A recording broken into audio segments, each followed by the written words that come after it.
আল্লাহু ওয়ালিয়ুল্লাযীনা আমানু।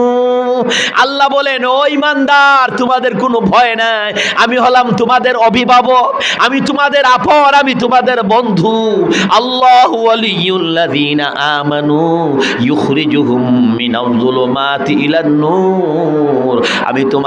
আমি হে ঈমানদার, আমি তোমাদেরকে জাহান্নামের অন্ধকার থেকে বের করে জান্নাতের নূর আর আলোর দিকে নিয়ে যাব।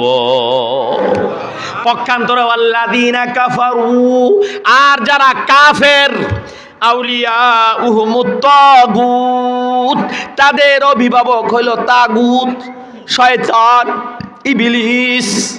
ইবলিস নিজেই তো জাহান্নামী, চির জাহান্নামী, নিজে তো ঘোষণা দিয়া, স্বীকৃতি দিয়া জাহান্নামকে মেনে নিয়েছে, বরণ করে নিয়েছে।